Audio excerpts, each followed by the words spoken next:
लोक गेली, पक्षाचं चिन्ह गेलं, आमदार सुद्धा गेले, तरी सुद्धा लोकसभेमध्ये 10 जागांपैकी 8 जागांवर विजय मिळवला तो म्हणजे शरद पवार गटाने। आणि त्यांनी आपणच खरी राष्ट्रवादी आहोत हे दाखवून दिले आहे। आपणच खरे महाराष्ट्राच्या राजकारणातले चाणक्य आहोत असे शरद पवारांनी परत एकदा सिद्ध केले आहे। तर काही ठिकाणी सुजल्यावर कळतंय शरद पवारांनी मारलं कुठं अशा एका ओळीचा मजकूर असलेले बॅनर लावले आहेत। महाराष्ट्राच्या राजकारणात शरद पवार यांना तेल लावलेलं पैलवान म्हणलं जातं। परिस्थिती जेव्हा जेव्हा विपरीत असते तेव्हा तेव्हा शरद पवार राजकीय पटल्यावर आपल्या नेतृत्वाची चुणूक दाखवत असतात। 2019च्या महाविकास आघाडी सरकारचा प्रयोग असो किंवा अजित पवारांची फूट पाडल्यानंतर लोकसभा मिळवण्याचं यश असो, शरद पवारांच्या राजकीय चातुर्याची ही अलीकडची उदाहरणे आहेत। शरद पवारांचे राजकीय डावपेच हे भल्या भल्यांना बुचकळ्यात टाकतात। 10 पैकी 8 जागांवरती शरद पवार यांच्या राष्ट्रवादी काँग्रेसने कशी बाजी मारली आणि यासाठी शरद पवार यांनी कोणते कोणते राजकीय डावपेच टाकले याबद्दल माहिती घेऊया। जुने नेते पक्ष सोडून गेल्याने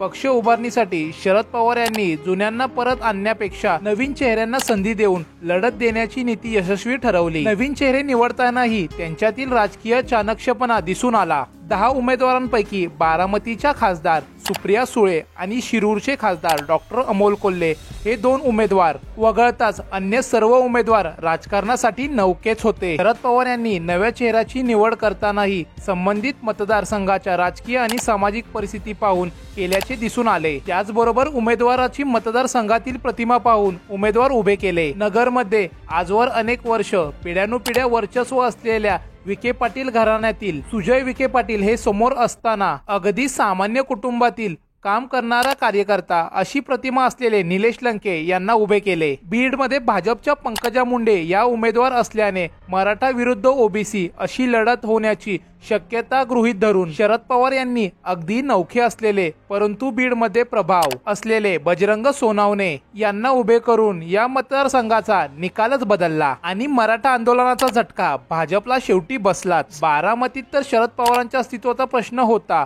मात्र शरद पवार यांनी अनेक वर्षांपासूनचे राजकीय वैर विसरून त्यांनी भोरचे माजी आमदार अनंतराव थोपटे यांची घेतलेली भेट, एकेकाळचे मित्र पण काही वर्षापासून दुरावलेले माळेगाव सहकार कारखान्याचे माजी अध्यक्ष चंद्रराव तावडे यांनी मतदारसंघातील वातावरण फिरले आणि सुप्रिया सुळे विजयी झाल्या। या सर्वांवरून शरद पवार हे चाणक्य आहेत असे दिसून येते। आता शरद पवार विधानसभा निवडणुकीमध्ये काय डावपेच टाकतात हे पाहण्यासारखे असेल।